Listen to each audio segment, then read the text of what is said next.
Arihantanam Namassitanam Namayariyanam Namo Vajayam Molo Sarvasahunam Tvacinendram Gata Sarvadosham Sarvadevam Hitadashakam Cha Srijen Siddhat Praveshikeyam Virajate Swalpadiyam Hitaya।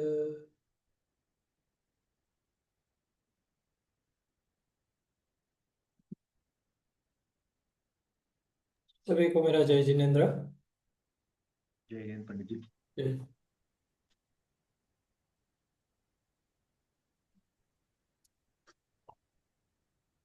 जय जिनेन्द्र पंडित जी।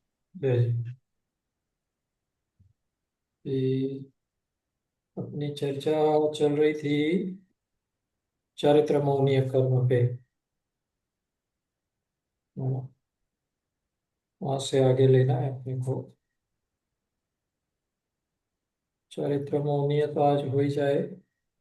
इसके आगे भी भाव तो है, गति और आयु कर्म के बारे में भी बात करनी है। आप लोग जो भी नोट्स लिखते हैं उसमें डे का या प्रवचन नंबर का, आपने जो क्लास का जो नंबर रहता है उसका रेफरेंस जरूर डालना चाहिए, ताकि आप कभी भी कोई भी पॉइंट को कुछ समझ में नहीं आया, कोई वापस कुछ देखना है तो कौन से अपने वीडियो में देखेंगे आप। क्योंकि आपके पास रेफरेंस नहीं होगा तो थोड़ी दिक्कत आ सकती है। तो आगे नहीं किया है तो वो तो बाद में आप कर सकते हैं, लेकिन एटलीस्ट आज से आप जैसे आज अपनी 69 नंबर का वीडियो चलेगा, क्लास 69 है। तो हर एक दिन जो अपन नोट्स लिखते हैं उसके ऊपर अपने ने अगर रेफरेंस और डेट डाल दिया तो बाद में यूट्यूब पे आप कभी भी वही चीज भूल गए, कुछ वापस रिवीजन करना है तो वो पर्टिकुलर वीडियो देख सकते हो।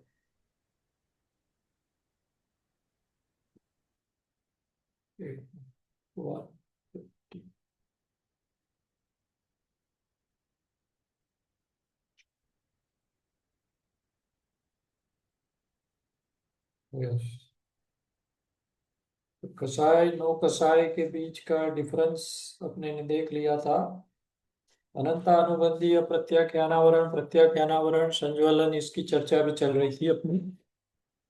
उसमें अपने ने एक टेबल बना लिया था, जैसे कसाय कौन सी है, उसके उपशम या अभाव होने से कौन सा चरित्र प्रकट होता है, वासना काल क्या होता है। खैर वासना काल का ज्यादा कुछ डिस्कशन नहीं हुआ था, वासना काल हमने नोट कर लिया था टेबल में। और गुणस्थान का उदय क्या है, कौन से गुणस्थान में इसका उदय रहता है। वासना काल और कसाय में क्या फर्क है, वासना और कसाय में क्या फर्क है, ये थोड़ी सी बात कर लेंगे अपन अभी। वासना का यहाँ ऐसा है कि कसाई तो आप जानते ही है, क्रोध मान माया लोग, उसे अपन कसाई बोलते हैं। और वासना जो बोल रहे हैं यहाँ पे, उसका अर्थ क्या लेना है। तो जैसे अपने को किसी पे गुस्सा आया तो ये तो कसाय है। तो कसाय ऐसी होती है, वो कभी कभी व्यक्त होती है। और वासना जो अपने अंदर चलती है वो निरंतर चलती है। उसको मैं थोड़ा और खोलूं तो जैसे किसी किसी को देखा आपने ने और उस आदमी को देख के एकदम गुस्सा आ गया, मतलब अपन जानते हैं उसको और पहले कुछ हुआ होगा जो भी रहेगा, तो अपने को उस आदमी पे गुस्सा आ गया, मतलब अपन क्रोधित हो गए। और फिर 10 दिन के बाद वो फिर से दिखा तो वापस गुस्सा आ गया अपने को, उसको देख के ही गुस्सा आता है। फिर 5 दिन के बाद सामने फिर से आया, फिर से गुस्सा आया।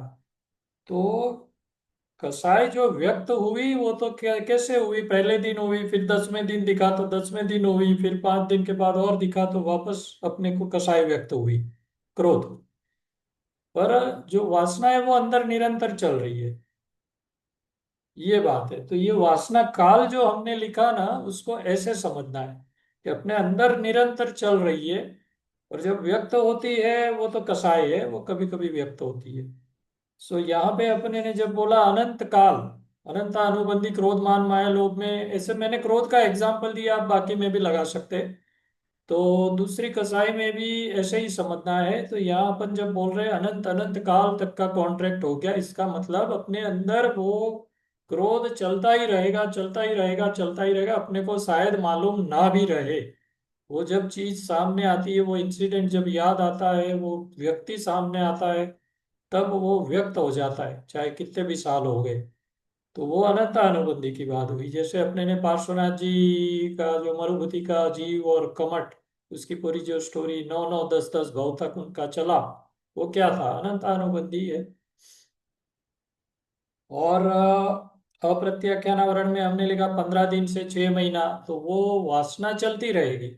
व्यक्त आपका कभी कभी हो, लेकिन अंदर अपने, तो अपने को ऐसे देखना चाहिए कि अपने अंदर में ऐसी कौन सी वस्तु है, ऐसा कौन सा इवेंट जो अपनी लाइफ में घटा था, या ऐसी कौन सी व्यक्ति है जिसके साथ अभी भी अपना क्रोध मान माया लोभ के हिसाब से कसाई चल रही है। अपने को ऐसा लगा कि नहीं नहीं, अभी तो अपने को कुछ नहीं है, अभी बस चल रहा है, ठीक ही चल रहा है, वो पहले कभी हुआ था। बट ध्यान से देखना चाहिए कि अभी भी अंदर द्वेष भाव बचा पड़ा हुआ है, तो अपने को उसको निकालना चाहिए। खैर, तो ये वासना की बात हो गई। अभी आगे चलेंगे अपन। तो वासना का एक दो लाइन आपको लिखना है तो लिख सकते हैं ऐसे कि कसाई जो है वो कभी कभी व्यक्त होती है। आप लिख सकते हैं कसाई है जो कभी कभी व्यक्त होती है, और वासना अपने अंदर निरंतर चलती रहती है। बस इतना सा काफी है, बाकी तो एग्जाम्पल मैंने जो दिया वो आपको समझ में आ ही गया है। तो अभी अपन नेक्स्ट क्वेश्चन पे चलेंगे। बहुत ही सरल है, कुछ क्वेश्चन छोटे छोटे सरल आएंगे, क्योंकि आपने ऑलरेडी थोड़ा हैवी डोज लिया हुआ है, अपने ने डिस्कस किया हुआ है भारी भारी चीजें। तो थोड़ा अपना कुछ चीजें इजी भी जा सकती है। क्वेश्चन नंबर 160, अनंत अनुबंधी क्रोध मान माया लोभ किसे कहते हैं? तो आप क्वेश्चन लिखिए, आंसर भी मैं आपको ग्रंथ से ही बता रहा हूँ।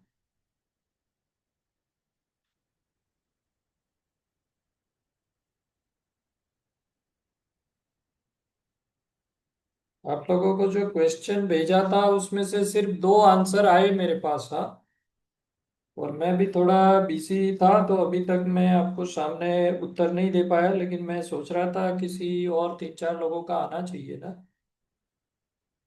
पंडित जी, वो क्वेश्चन किस तरह से आंसर करें पता नहीं चल रहा हो। नहीं, अपने ने लिखा है प्रदीप जी। आप शायद उस दिन फिर आप उस वक्त ज्वाइन किया था कि नहीं, वो फिर एक सुचिता जी, आपको कुछ आइडिया है वो कौन से उसमें अपने ने लिखा है, मतलब विधि में? शायद 17 नंबर की क्लास है, शायद। हाँ, वो सामान्य गुण विशेष गुण के मैं बाद, बाद में कंफर्म करके। हाँ, सामान्य गुण और विशेष गुण की जो चर्चा हुई थी, आत्मा के मतलब 6 द्रव्यों की, उसके बाद मैंने ये लिखवाया, ऐसा मुझे ध्यान में है। बट एनीवे, तो इसलिए आपको शायद ऐसा डायरेक्ट ख्याल में नहीं आया होगा कि कैसे उत्तर दे। पर वो जी। सामान्य अपने जो गुण है वो प्रूव, उससे प्रूव हो जाता है, ऐसा है। जी। निधि जी, आप भी लिखते हैं ना, आप सैटरडे संडे बहुत बिजी रहती है। सर कल तो बाहर गए थे इसलिए देखा ही नहीं मैंने क्वेश्चन। आज देखा अभी। आप तो याद करके देख ही लो कि क्या क्वेश्चन आया कि नहीं आया, बस और क्या। क्योंकि मैं हर सैटरडे संडे भेज ही देता हूँ, और इस बार तो भूल गया था, मैं बाहर ही था, पर बाद में लेट लेट भेजा मैंने। तो सैटरडे संडे तो देख ही लो, आया कि नहीं आया, तो फिर उत्तर दो, है ना। ओके, अपन क्वेश्चन नंबर 160 पे है। अनंत अनुबंधी क्रोधमान माया लोभ किसे कहते हैं? तो उत्तर लिखिए, जो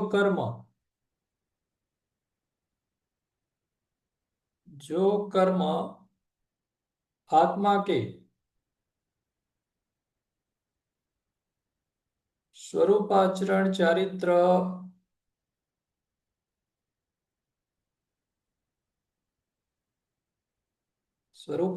चारित्र परिणाम को घातते हैं, उन्हें अनंत अनुबंधी क्रोध मान माया लोभ कहते हैं।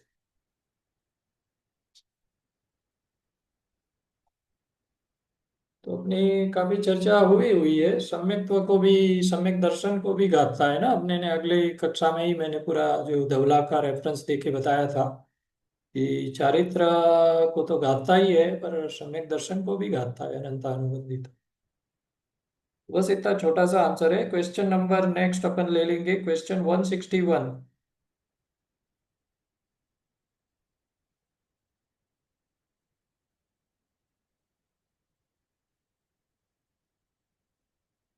अप्रत्याख्यानावरण क्रोध मान माया लोभ किसे कहते हैं, किन्हें कहते हैं?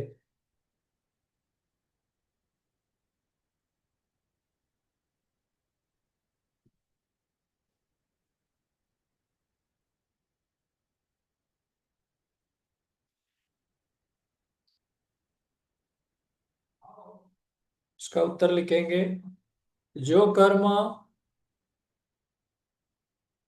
आत्मा के देश चारित्र परिणाम को घातते हैं,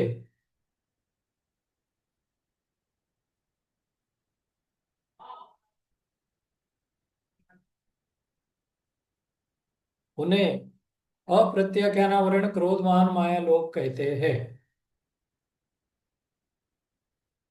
इससे आपको समझ में आ रहा है ना? जैसे अगर आप याद करें तो लास्ट क्लास में ही मैंने लिखवाया था, प्रत्याख्यानावरण मतलब थोड़ा त्याग होने दे, और अप्रत्याख्यानावरण मतलब बिल्कुल भी त्याग होने ना दे। अब इसका क्या मतलब, अगर आपने डिसाइड किया कि एक हफ्ता में दूध से बनी हुई कोई आइटम नहीं खाऊंगा, और आपसे ये हो नहीं पाएगा, अगर इसका उदय है अपने अंदर, तो इतनी छोटी बात भी नहीं हो पाएगी। मतलब थोड़ा सा भी त्याग नहीं होने दे। अपने डिसाइड किया कि ये पर्टिकुलर आइटम मैं नहीं लूंगा एक महीने के लिए, या एक दिन भी ले लो। कहने में तो ऐसा आता है, कोई व्रत अपने को ये लेने ही ना दे, प्रतिज्ञा ही लेने ना दे, रात्रि भोजन की ले लो, नौकाशी की ले लो, जो भी आप लेना चाहो, तो इसमें ये प्रॉब्लम आती है। तो इसलिए देश चारित्र अपना अंगीकार नहीं हो सकता है। जो कुछ भी अपने को अनुव्रत, तो बड़ी बड़ी बात है, अनुव्रत और महाव्रत तो फिर मुनि बनने पे होते। अनुव्रत अपन श्रावक अवस्था में धारण करते हैं। लेकिन जैसे सम्यक दर्शन नहीं हुआ, ये पांचवें गुण स्थान की बात है देश चारित्र मतलब।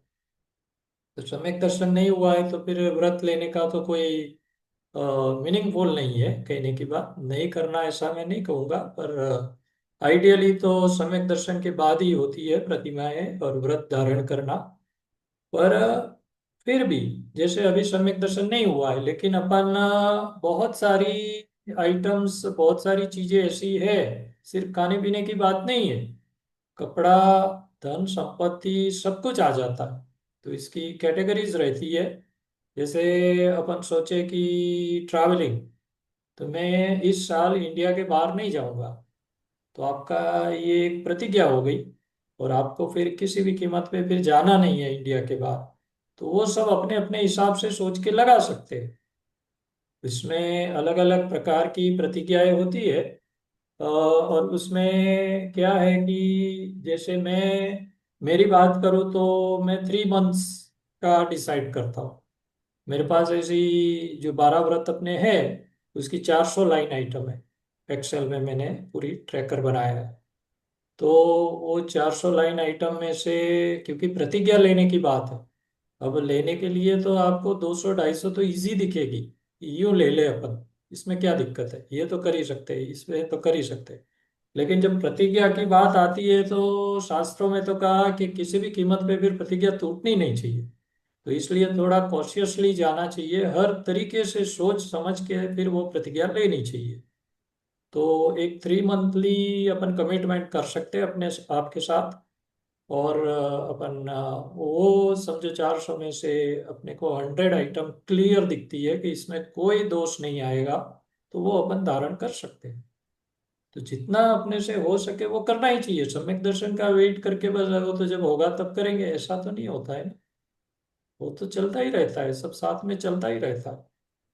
अभी अपन ये सोचे कि इसका कोई फायदा नहीं है, इसका कोई पुण्य नहीं है, अभी पुण्य के लिए कौन कर रहा है?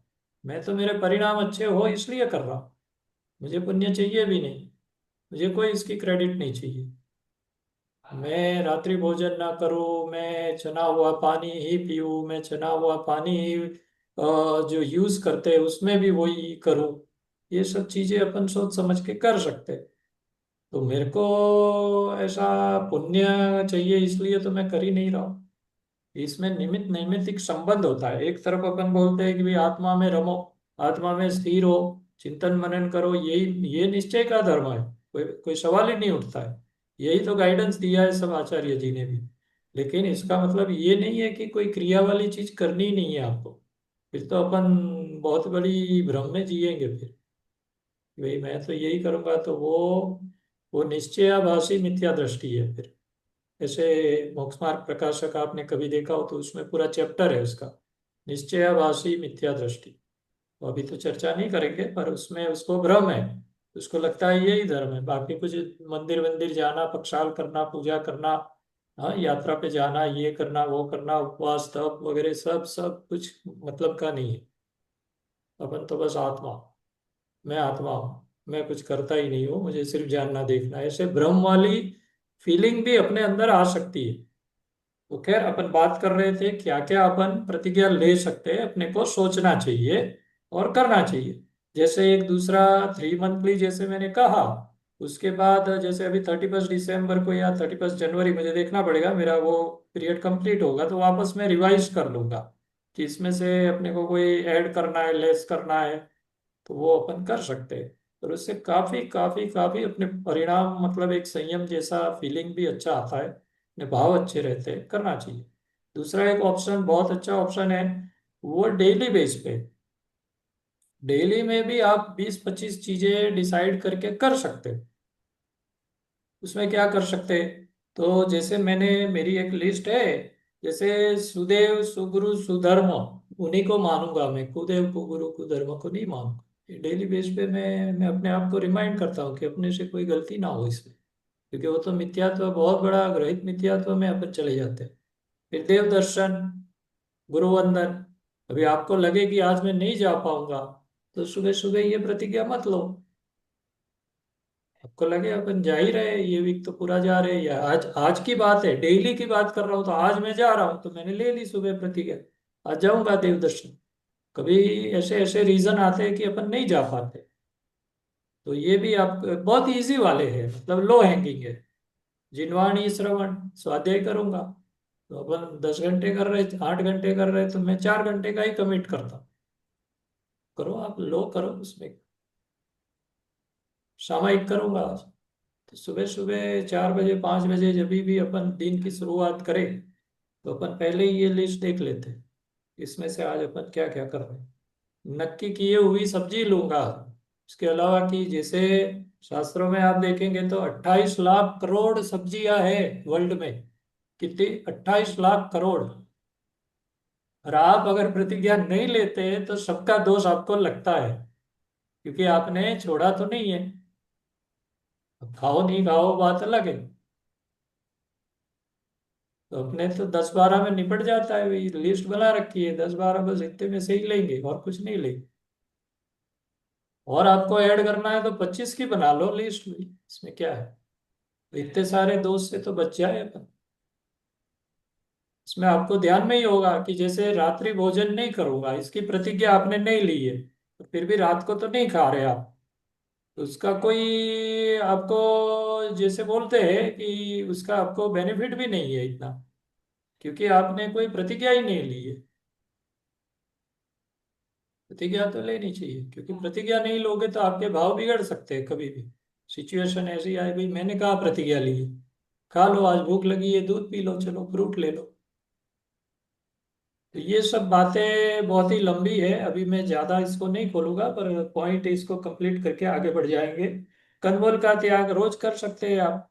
बाजार की वस्तु नहीं खाऊंगा आज, है ना, ऐसी बहुत सारी चीजें हैं। रात्रि भोजन का त्याग, कच्चा पानी का यूज नहीं करूंगा। हाँ, फिर चाय कॉफी का त्याग, फ्रूट आदि का त्याग। जो फ्रूट खाने हैं, उतना रख लो, बाकी छोड़ दो, क्या करना। और ये वन पेज लिस्ट रहती है, ऐसा भी नहीं है, and it is not cumbersome, ऐसा कुछ याद रखना, कुछ अपने सामने लिस्ट है, सुबह सुबह देख ली, बस हो गया। भगवान के सामने 3 नौकार 9 नौकार गिन के अपने ने मान ली, वो प्रतिज्ञा हो गई। कोई इसके अलग अलग पचखांड थोड़ी लेने अपने। तो ये करने लायक है, ऐसे बहुत सारी चीजें हैं। कम बोलना, मौन रहना। 10 दिशा में समझो आज 100 किलोमीटर की से ज्यादा आप ट्रैवल करने वाले ही नहीं हो, तो 100 किलोमीटर बांध लो, बाकी पूरे वर्ल्ड के लिए आप मुनि हो गए। कोई दोष आपको नहीं लग रहा है फिर। जितने भी पाप बाहर हो सकते हैं अपने ने छूट रखी है, तो अपन गए नहीं गए वो बात अलग है, लेकिन हमने तो ऐसी कोई मर्यादा बांधी नहीं है, तो फिर वो दोष लगता है। टीवी भी जितना देखना है देख लो, इतना बांध लो मर्यादा। ऐसी बहुत सारी चीजें हैं जो आप ले सकते हैं। कभी किसी को इंटरेस्ट हो तो चर्चा करेंगे, बाकी जब विषय आएगा तब चर्चा करेंगे। खैर, तो अपनी बात हो गई अप्रत्याख्यानावरण पे। सर, किंचित। जो 11 प्रतिमाएं जो रहती है, तो उनको लिए बिना भी मुनि बन सकते हैं क्या? हाँ, बन सकते हैं, बन सकते हैं। पर वो क्या है, देखिए, 11 प्रतिमा वो आपका अभ्यास है, वो एक्चुअली मुनि बनने का अभ्यास है। ट्रेनिंग पीरियड जिसको बोलते हैं ना, अणुव्रत बोलते हैं। 5 अणुव्रत है, और बाकी और भी जो भी व्रत सारे लेते हैं वो सब उसमें आ जाता है। तो एग्जैक्टली मुनि क्या करते हैं उसी का वो ट्रेनिंग पीरियड है, तो इसलिए करना चाहिए। क्योंकि नहीं तो अपने को मालूम नहीं पड़ेगा ना कि अपन कितना, अपने को आकुलता कैसी रहती है। एकदम से ही मुनि बन गए फिर अपन फंस गए ऐसा लगे, तो वो तो बहुत ही दिक्कत हो जाएगी ना। इसलिए ये ट्रेनिंग पीरियड कर लेना चाहिए। और उसके भी पहले मैं बोल रहा हूँ कि सम्यक दर्शन का भी वेट क्यों करे, फिर अभ्यास ही करना है तो मैं अभी से चालू करूँ ना। तो आपको 11 प्रतिमा तो खैर अपन धारण नहीं करेंगे, क्योंकि वो प्रतिमा तो 5वें गुणस्थान वाले करते हैं। पर उसके अंदर जो जो फॉलो करना है, ईच एंड एवरी प्रतिमा, उसी का मैं बता रहा था कि एक्सेल में मैंने पूरा 400 लाइन आइटम का बनाया हुआ है, अलग अलग ग्रंथों रिफर कर करके। इसमें ये करना होता है, ये करना होता है, ये नहीं करना होता है, तो उसमें से जो अपने को ठीक लगे आज से ही फॉलो कर सकते हैं। गुणस्थान तो क्या है, गुणस्थान तो जब होंगे तब होंगे, हो जाएंगे अपने आप। गुणस्थान कोई, इसकी कोई इंस्टीट्यूट तो है नहीं कि ये अपने को रिपोर्ट कार्ड दे कि अभी आप कौन से गुणस्थान में हो। पता भी नहीं चलता है ना वो। ओके, नेक्स्ट क्वेश्चन लेंगे, क्वेश्चन 162। प्रत्याख्यानावरण क्रोध मान माया लोभ किन्हें कहते हैं?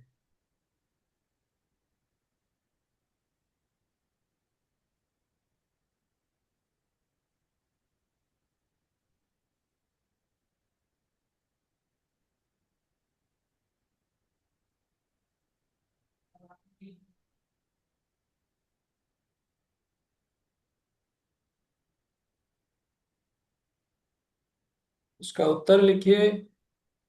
जो कर्म आत्मा के सकल चारित्र परिणाम को घातते हैं,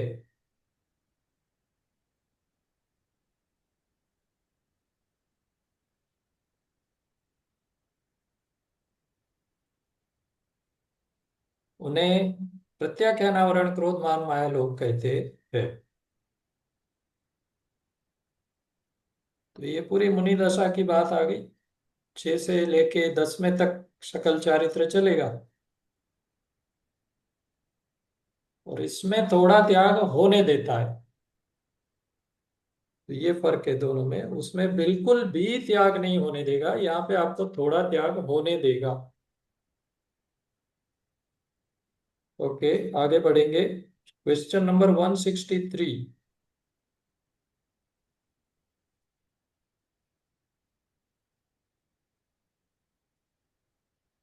आपको बीच में जो एक टेबल था वो रह गया है अपना, बट अभी देखते हैं आगे लेना पड़ेगा, क्या करेंगे। अनंत अनुबंधी का चल रहा था ना, वो एक टेबल और एक लेना था अपने को। कर लेते हैं, इसके बाद कर लेंगे। क्वेश्चन 163। स्वज्वलन क्रोध मान माया लोभ और नो कसाय किन्हें कहते हैं?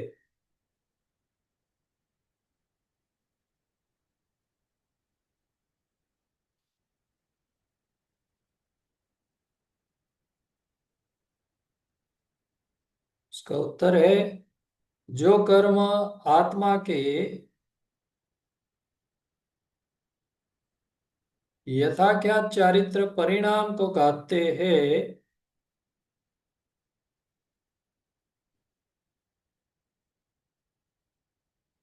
उन्हें संज्वलन क्रोध मान माया लोभ और नो कसाय कहते हैं।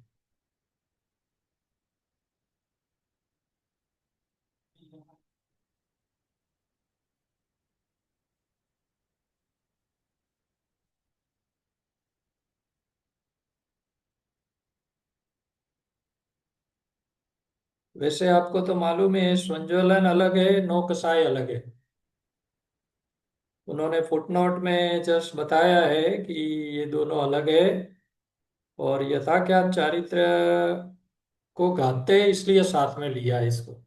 और दोनों एक साथ ही जाते हैं, मतलब उसका अभाव एक साथ होता है।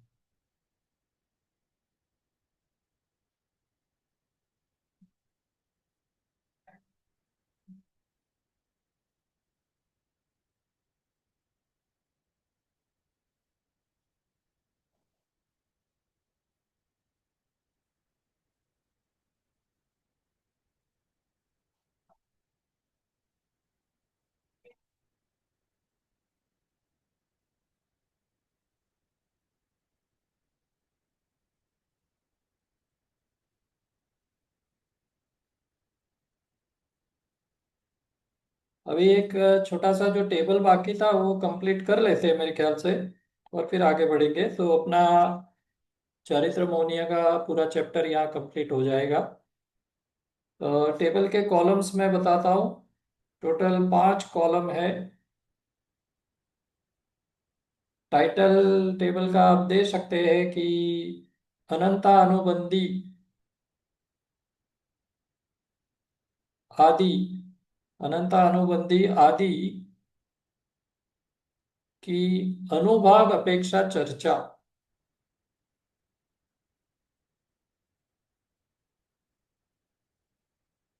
अनुभाग फलदान शक्ति।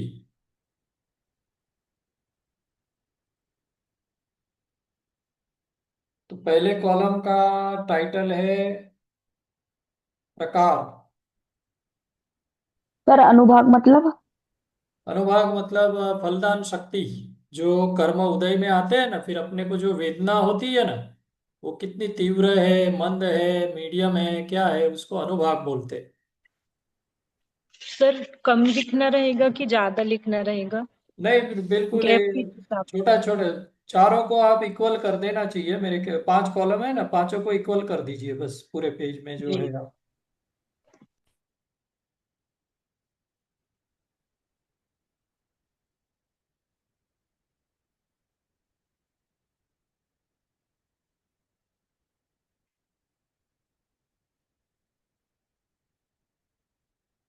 पहले कॉलम में प्रकार, दूसरे कॉलम में क्रोध, तीसरे में मान, फिर चौथे में माया, और फिर लोभ।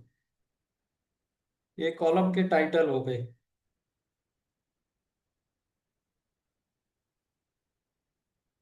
और रो जो आएगी, रो भी मैं बता सकता हूँ वैसे। टाइटल को लेके 5 रो बनेगी मेरे ख्याल से।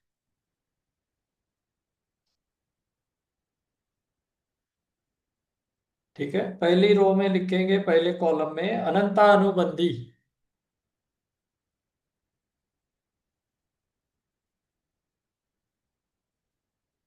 और सेकंड कॉलम में अनंता अनुबंधी के सामने क्रोध। क्रोध में लिखेंगे पत्थर की रेखा।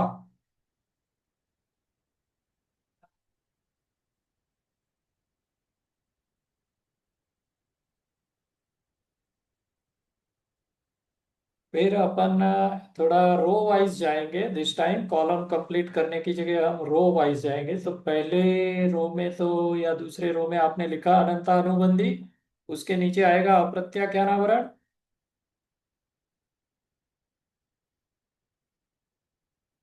उसके नीचे आएगा प्रत्याख्यानावरण, और उसके नीचे संजलन।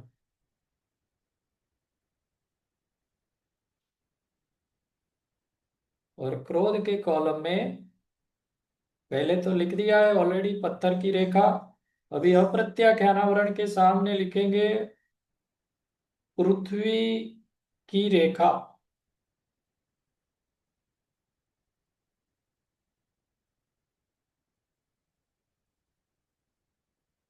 फिर प्रत्याख्यानावरण में लिखेंगे मिट्टी पे खींची हुई रेखा।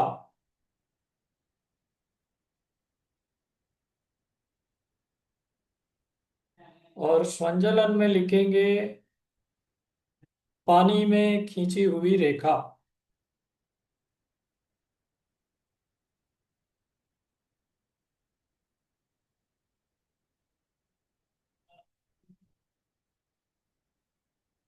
हो गया, क्रोध का कॉलम सबका हो गया। और मेरे ख्याल से समझ में भी आ रहा है कि पत्थर की रेखा बहुत भारी है, फिर पृथ्वी की रेखा थोड़ा टाइम टिक सकती है, मिट्टी की रेखा ज्यादा नहीं टिकेगी, और पानी वाली रेखा तो यूं निकल जाएगी।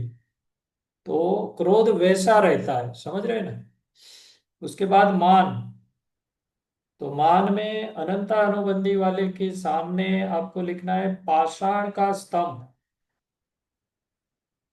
पाषाण का स्तंभ।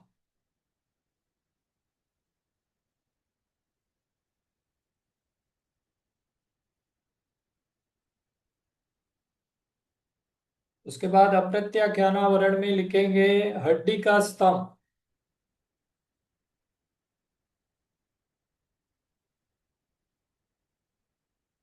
प्रत्याख्यानावरण में लिखेंगे लकड़ी का स्तंभ।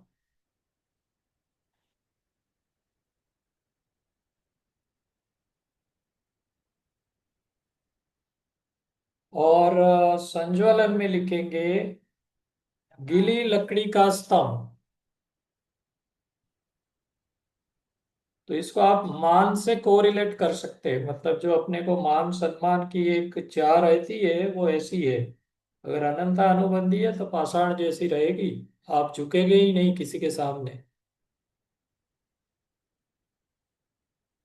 उसके बाद अपन आ जाते हैं माया में। कॉलम माया, कॉलम नंबर 4। अनंता अनुबंधी के सामने लिखना वांस। वांस को क्या बोलते हैं आप? वांस की जड़, बांस, बांस जो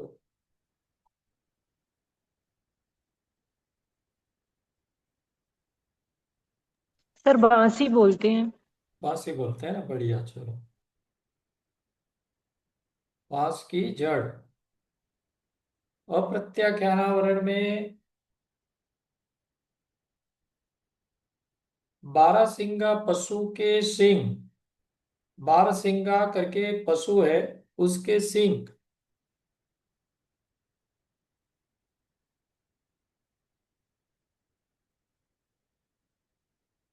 प्रत्याख्यानावरण में लिखेंगे गाय जो है, गाय चलते चलते लघु शंका करे ऐसी वक्रता। वह माया अपनी आड़ी टेढ़ी रहती है, ऐसा कहने का भाव।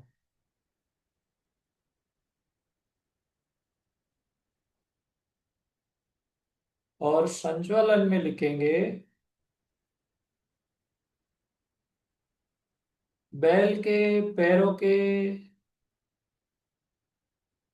निशान ऐसी वक्रता। बैल के पैरों के निशान जैसी वक्रता। ये भी समझ में आ गया होगा आपको। तीव्रता धीरे धीरे धीरे कम होती जा रही है। सर वक्रता मतलब? वक्रता मतलब क्या है? वो आड़ा टेढ़ा जो रहता है ना, उसको वक्रता ही बोलते हैं। आपने बैल के पैर कैसे रहते हैं, उसकी जमीन पे उसके अगर जो चलने के जो उनके फुटस्टेप रहते हैं, उसको आप देखेगी तो आड़े टेढ़े रहते हैं वो। मतलब उनका नीचे का पंजा है ना, वो स्मूथ नहीं रहता है अपने जैसे, उनका आड़ा टेढ़ा रहता है, वो वक्रता बोलते हैं इसको। अभी लास्ट कॉलम ले लीजिए, लोभ।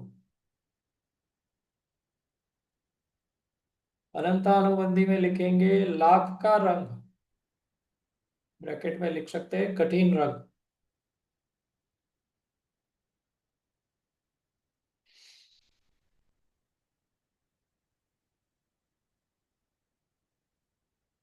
अप्रत्यख्यानावरण में लिखेंगे ऑर्गन। ऑर्गन मतलब ल्यूब्रिकेशन, ग्रीस, ग्रीस वगैरह जो यूज होता है ना मशीन्स में, वैसा चिकना रहता है मतलब, लुब्रिकेशन ग्रीस जैसा कलर, ऐसा लिख सकते हैं। प्रत्याख्यानावरण में लिखेंगे शरीर का मैल।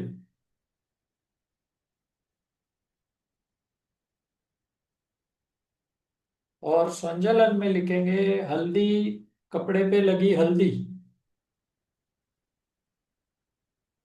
इससे दीपा जी मीनिंग समझ में आ रहा है ना, लोग का मीनिंग आप बता सकती है, वैसे समझ ही गए होंगे सब दीपा जी। सर इतना इतना लोभ मतलब लालच। हाँ, मतलब अनंता अनुबंधी में एकदम कठिन बोला, और स्वंजलन में आप देखेंगे तो हल्दी, तो हल्दी निकालने के लिए तो पानी की भी जरूरत नहीं पड़ती है, ऐसा एकदम कम रहता है लोभ वहाँ, ऐसा। सर ऐसे भी लोभ लालच होता है लोगों के अंदर। हाँ, थोड़ा तो रहता है ना, उसमें क्या। और किसी को बहुत ज्यादा रहता है पैसे का, किसी भी चीज का। तभी तो इतना लोग क्या संग्रह भी करते हैं ना, कितने कितने करोड़ों की संपत्ति जमा करते हैं फिर। तो वो लोभ ही तो है, और क्या है, उतना करने के बाद भी उतना भागते हैं, वो लोभ है। ओके, ये टेबल कंप्लीट हो गया, इससे आपको स्वरूप का बराबर आइडिया आ गया होगा चारों कसाई का। अभी अपने को थोड़ा लिखना है नौ कसाई पे। ओके, इसी को कंटिन्यू करके मैं नौ कसाई का लिखवाऊंगा, जिससे अपना ये चैप्टर कंप्लीट हो जाए।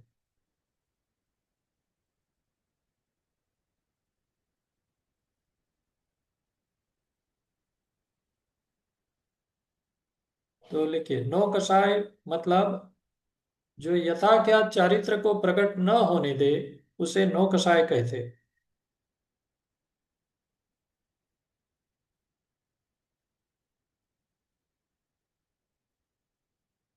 आगे लिखेंगे नौ कसाय देशघाती प्रकृति है। देशघाती और सर्वघाती मैंने थोड़ा बताया था उस दिन, आपको ध्यान में हो तो। सर्वघाती है वो एग्रेसिव रहती है, देशघाती है वो माइल्ड रहती है। तो अपने ने लिखा नौ कसाय देशघाती प्रकृति है, वो स्वंजलन जैसी ही है।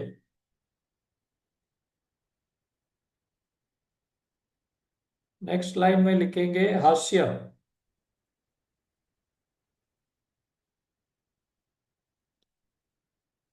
तो उसमें लिखे ना नौ कसाय के, नौ कसाई के जिस कर्म के उदय से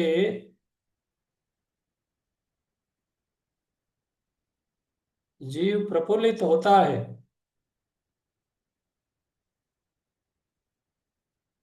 उसे हास्य नौ कसाय कहते हैं।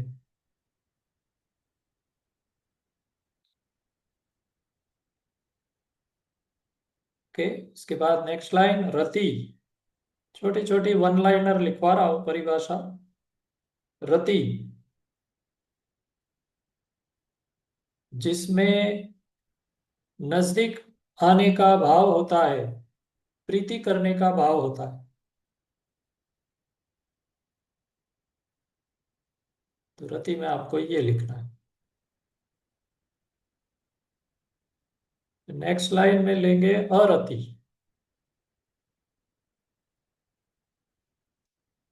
जिसमें दूर जाने का भाव होता है, अप्रीति करने का भाव होता है।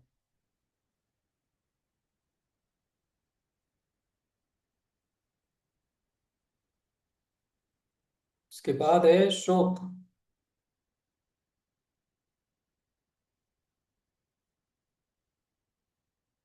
शोक में लिखिए किसी के वियोग में खेद होना,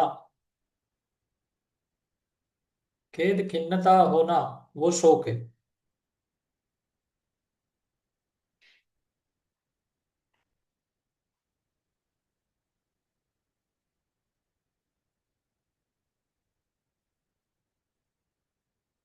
फिर भय लिखेंगे, बहुत ही इजी इजी है, पर लिख ही लेते हैं, फटाफट खत्म हो जाएगा, नौ कसाई भी।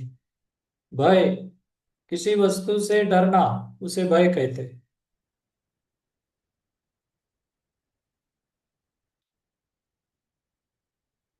उसके बाद जुगुप्सा,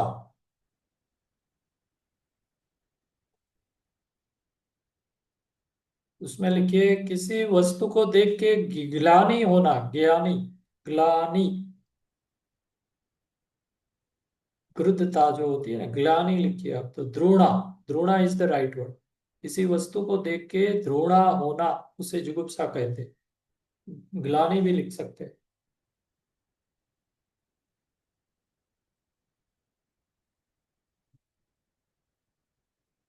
सर घृणा, घृणा होना। द्रोणा, द्रोणा, धिक्कार, अपन जो द्वेष भाव होता है ना। और यहाँ पे जो अपन बात कर रहे हैं जुगुप्सा की, तो ग्लानि मतलब कोई गंदगी आपने देखी, तो अपन बोलते हैं अरे यार ये क्या है, ऐसा चिड़चिड़ाहट होती है ना अपने को। तो वो द्रोणा हो गई। उस चीज पे अपने को द्रोणा होती है, गंदगी देखते हैं तो अपने को द्रोणा होती है, ग्लानि होती है। उसके बाद अपन लिखेंगे पुरुष वेद। पुरुष वेद में लिखना स्त्री के साथ रमण करने का भाव।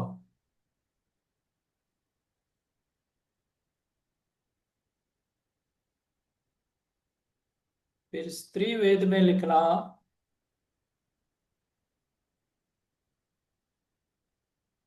स्त्री वेद में लिखेंगे पुरुष के साथ रमण करने का भाव।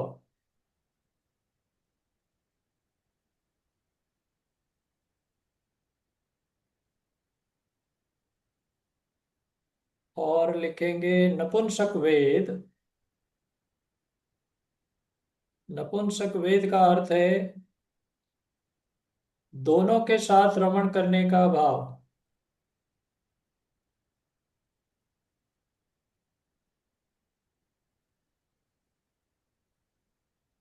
आगे लिखेंगे भाव वेद की अपेक्षा,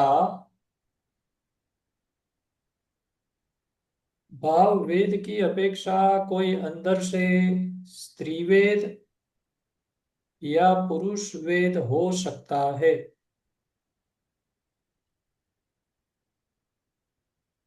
मतलब अंदर के भाव स्त्री के भी हो सकते हैं, अंदर के भाव पुरुष के भी हो सकते हैं। अभी एक प्रश्न है, आप लोगों को मालूम ही होगा वैसे तो, स्त्री मुनि हो सकती है? ये मेरा प्रश्न है। नहीं। नहीं हो सकती है। और किसी संप्रदाय में मानते हैं, वो भी आप जानते ही होंगे, जैसे श्वेतांबर आदि में मानते हैं कि स्त्री मुनि बन सकती है। वहाँ तो दूसरी भी चीजें हैं, जैसे वो तो गृहस्थ अवस्था में भी मुनि मतलब मोक्ष होना मानते हैं। तो ऐसी सब चीजें हैं, पर अपन नहीं मानते हैं। पर भाव से बांध सकते हैं क्या पंडित जी? है, भाव से। भाव में कैसा है कि आपका शरीर तो पुरुष का ही चाहिए, आपको अंदर में स्त्री नहीं के भाव है, तो आप मुनि बन सकते हैं। समझे आप कोई? नहीं, स्त्री, स्त्री जो आप, है हाँ, वो भाव से मुनि का भाव कर सकते हैं। हाँ, लेकिन तो वो भाव से हो सकते हैं क्या? भाव वेद से हो सकती है, बराबर है, भाव वेद से हो सकती है। क्योंकि अ, स्त्री वेद में क्या है कि जैसे मैंने कहा कि मुनि अगर बनना है तो शरीर तो आपको पुरुष का ही लगेगा, शरीर पुरुष का लगेगा, फिर आप दीक्षा ले सकते हो भले ही अंदर में आपके भाव स्त्री के चल रहे। और फिर वो तो क्या है, 9वें गुण स्थान तक है, फिर तो वो तो जाना ही है, तो बाद में तो आप मोक्ष हो सकता है आपका ऐसा।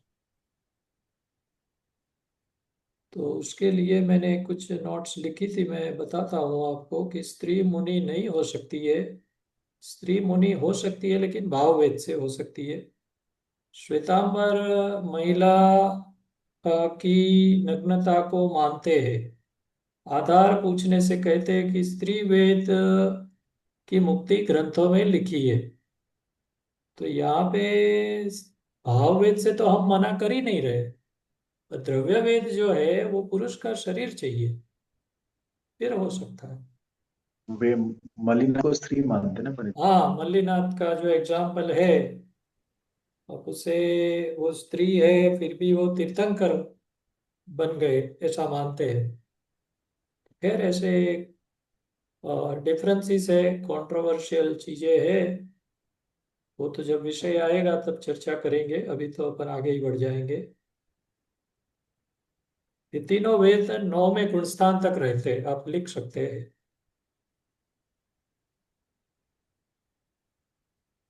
और उस दिन मैंने कहा था नरक में नपुंसक वेदी होता है, ये भी लिख लेना ताकि आपको ध्यान में रहेगा, क्योंकि ये बेसिक है, अपने को ध्यान में रहे कि नरक में जाएंगे तो नपुंसक वेदी है वहां, पुरुष स्त्री वेद है ही नहीं वहां।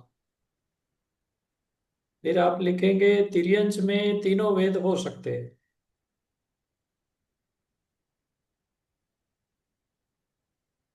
और सर एक बार देवलोक, फिर से बोल दो।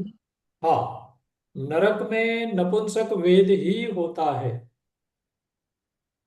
तिर्यंच में तीनों वेद होते हैं, मतलब स्त्री पुरुष नपुंसक। और देवलोक में दोनों वेद होते हैं, मतलब पुरुष और स्त्री।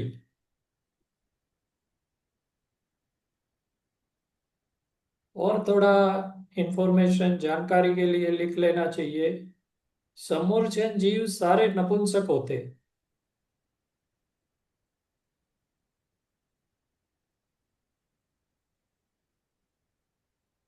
वनस्पति में मेल फीमेल नहीं होता, वो सब नपुंसक रहती है वनस्पति, उनके माँ बाप ही नहीं होते हैं ना।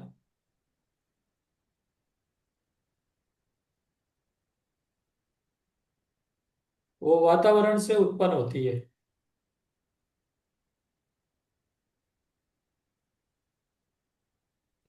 और आगे थोड़ा लिखेंगे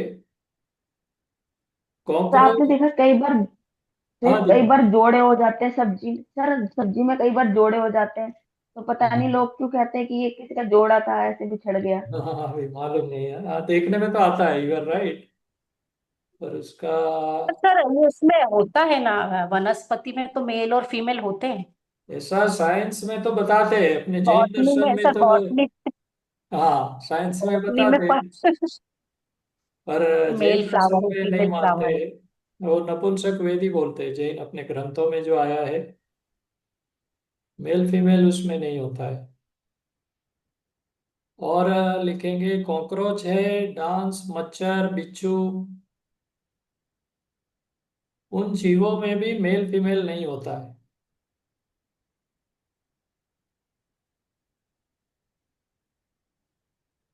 4 इंद्रिय तक के सारे जीवों में मेल फीमेल नहीं होता है, वो नपुंसक ही होते हैं।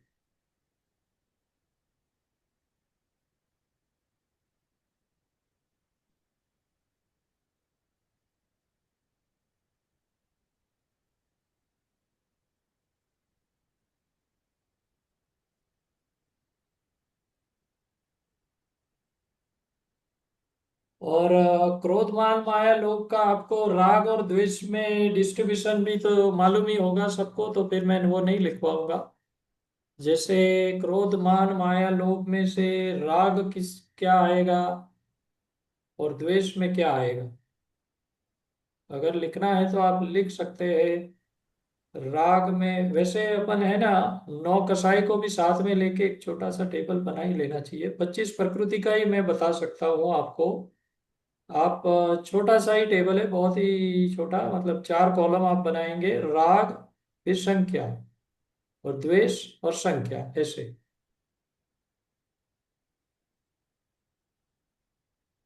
तो क्या है, वंस फॉर ऑल आपको 25 का मालूम ही पड़ जाएगा, राग क्या है, द्वेष क्या है।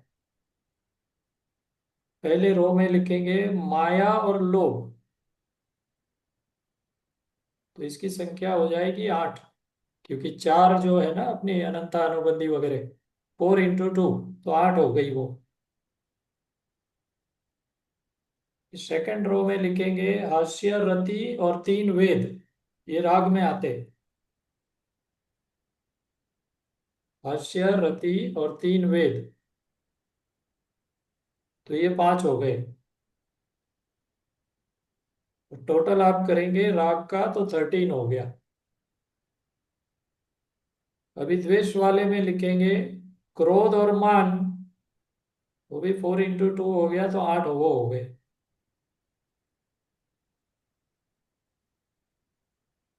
और उसके बाद नेक्स्ट रो में आप लिख सकते हैं अरति, शोक, भय, जुगुप्सा।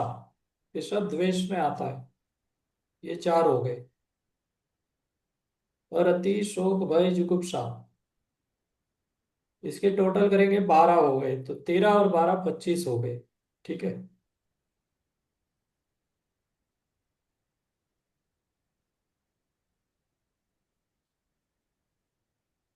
यस। तो यहाँ पे अपना चारित्र मौनिया चैप्टर भी कंप्लीट हो रहा है। तो आप देख सकते हैं कि 28 प्रकृति का अपना हुआ, उसके आगे ज्ञानावरण, दर्शनावरण, 9 और 5 14, 42, और 2 वेदनीय के दिखे थे। 44 प्रकृति का हो गया, 148 में से 44 का हो गया। तो बड़ा आसान है, दिख रहा है ना। इसके आगे तो और आसान आएगा आपको। 2 3 प्रकृतियां कुछ आएंगे, 10 12 चैप्टर ऐसे आएंगे, एंड तक का बता रहा हूँ। अभी आपको एंड टू एंड तक का बता रहा हूँ। 10 12 पॉइंट ऐसे है, थोड़े भारी आ सकते हैं। भारी ऐसे मतलब समझ में ना आए ऐसी तो कोई बात ही नहीं है, पर थोड़ा लिखना पड़े, 1 1.5 पेज का मुझे पूरा प्रॉपर लिखवाना पड़े, ऐसा सब है। करेंगे अपन। अभी और 5 मिनट है। एक क्वेश्चन और अगर ले लेते हैं तो आयु कर्म अपना स्टार्ट हो जाएगा। कंप्लीट तो नहीं पंडित जी, करेंगे। एक क्वेश्चन था। हाँ बोलिए प्रदीप जी। हम्म, रा अपना राग पहले होता है कि पहले होता है पंडित जी? मोह, मोह से होते हुए राग हो कि रंग से होते हुए मोह होता है? नहीं समझा, फिर से बताइए। यानी मोह पहले होता है कि राग पहले होता है? राग तो उसी में आया ना अपना, मोह मान माया लोभ। तो आप मोह की बात कर रहे हैं, तो ये तो पूरे उसका राग द्वेष, क्रोध मान माया लोभ को आप राग द्वेष भी बोल सकते हैं। तो वो सब एक ही, तो पहले बाद में ऐसा है नहीं। पर आपका कोई अपेक्षा है तो मुझे बताइए, आप क्या सोचते हैं इस। नहीं, मैं नहीं, किस मीन्स पहले क्या होता है? मोह होके ही राग होता है कि राग होते ही मोह होता है? वो डाउट है। मोह अपना तो जैसे अपनी बात हुई कि मोहनीय कर्म जो है, चाहे दर्शन मोहनीय हो चाहे चारित्र मोहनीय हो, इसी से फंसे हुए है। ये 28 प्रकृति जो आ रही है तो उसमें मोहनीय ही है, सब जगह मोहनीय ही है। आपको मोहनीय से होता क्या है, अगर दर्शन मोहनीय लेवल पे देखते हैं तो अपना विपरीत सिद्धांत हो जाता है। तो इससे फिर किसी से आपको मोह हुआ, लोभ हुआ, चाहे जो भी आप बोलो, आपका विपरीत श्रद्धा है, इसलिए होता है ना। बेटे से मोह कैसे हो गया, बेटे के बेटे से और मोह हो जाता। तो ये मोहनीय कर्म जो है वो हमें क्या है, विपरीत सिद्धांत कराता है, या हम करते हैं। तो पहले मोह ही आएगा। राग, राग। राग जो है वो उसी का पार्ट हुआ ना। आप बेटे से राग करो, किसी भी चीज से आपका लगाव कंटिन्यू, बने, तो वो राग ही हो गया कंटिन्यूटी होना उसी में भी। है। उसका कंटिन्यूटी होना कहे वही राग बोलेंगे। हाँ, उसी का बेटा आगे। या तो आप द्रोणा करोगे, मतलब द्वेष भाव करोगे, या राग करोगे। कोई चीज आपको, गाड़ी अच्छी लगी, घर अच्छा लगा, बेटा अच्छा लगा, बेटी अच्छी नहीं लगी, ये सब राग द्वेष उसी का डिस्ट्रीब्यूशन है। पर उसके ओरिजिन, रूट कॉज में तो मोह आता है कि आपकी श्रद्धा नहीं गलत है, इसलिए आप ये अच्छा ये गलत, ये अच्छा ये गलत ऐसा सोच रहे हैं। वस्तु तो जैसी है वैसी है। और मोहनी है वही, जो नशे में आदमी रहता है ना, वो तभी अपने शुरू में काफी चीजें आई थी वैसी, कि नशे में ही रहते हैं अपन। अपन जी भी, अपनी लाइफ भी पूरी की पूरी लोगों की निकल जाती है नशे में। अब किसी को कहे तो भाई मैंने तो हाथ भी नहीं लगाया दारू को, तो बात वो नहीं है। मोहनी है, आपको नशा करा के ही जिंदगी पूरी जीते हो आप। सच्चे निर्णय हो ही नहीं पाते। तो इसीलिए अपने ने जैसे जैसे राइट टाइम आता था, मैंने सम्यक दर्शन पे ही ज्यादा वेटेज डाला, और मिथ्यात्व को भी अपने ने डिस्कस किया। वापस अपना थोड़ा टाइम जाएगा, अभी अभी तो हमने वन बाय वन लिया ही है। वापस थोड़ा, वापस उसको रिविजिट भी करेंगे, क्योंकि वही है मेन चीज, वही है। बाहर निकलने का रास्ता एक ही है। Okay, next. वैसे टाइम हो गया है, कल करना है कल करेंगे। आयु कर्म की शुरुआत होगी कल से। ठीक है, टाइम हो गया है। किसी को और कोई, किसी को प्रश्न है तो आप पूछ सकते हैं।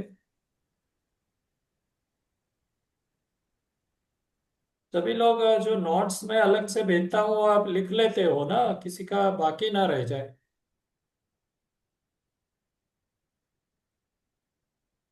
जैसे लास्ट वाली अपनी 6 पेज की थी, जो थोड़ी कॉम्प्लिकेटेड लग रही थी, सम्यक दर्शन पे, दर्शन मोह, चारित्र मोह, श्रेणी चढ़ना वगैरह, जो जो बातचीत हुई थी, सबने लिख लिया है ना।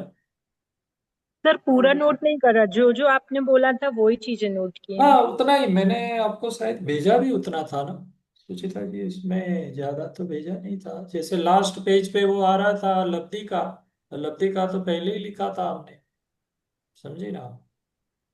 और फिर एक पेज मैंने बाद में ऐड किया था, आपने कंफर्म भी कर लिया था, वो तो वापस नहीं जी लिखा जी तो जी। चलेगा, वो तो ठीक है, वो सब क्लियर जी है। मैं अभी का नहीं, जो फर्स्ट टाइम आपने भेजे थे ना, 12 पेज थी हाँ, शायद वो, 12 पेज का भी मैंने कनेक्ट क्लियर, दर्शन वाला। करेक्ट करेक्ट, जितना बताया उतना ही उसका लिखना था। पूछ रही थी मैं, हाँ ठीक है उसका ठीक, पूछ रही थी। Right right.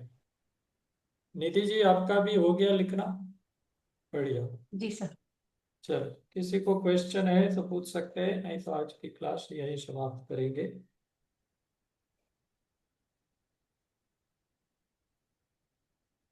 चलिए, नहीं लग रहा है क्वेश्चन, तो जिनवाणी स्तुति करा दीजिए। सुचित्रा जी, आप करा दो। हे देव तेरी वंदना मैं कर रहा हूँ, इसलिए चिंतामणि प्रभु है सभी वरदान देने के लिए। परिणाम शुद्ध समाधि मुझ में बोधि का संचार हो प्राप्ति स्वात्मा की तथा शिव शोक की भव पार हो। नौवार नमकार मंत्र।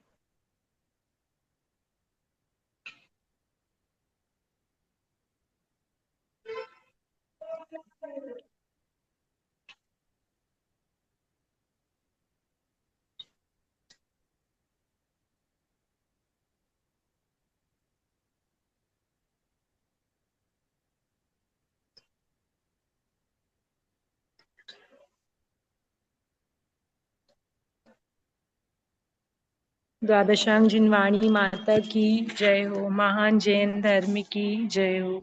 सभी को जय जिनेन्द्र। जय जिनेन्द्र। जय जिनेन्द्र। जय जिनेन्द्र। जय जी।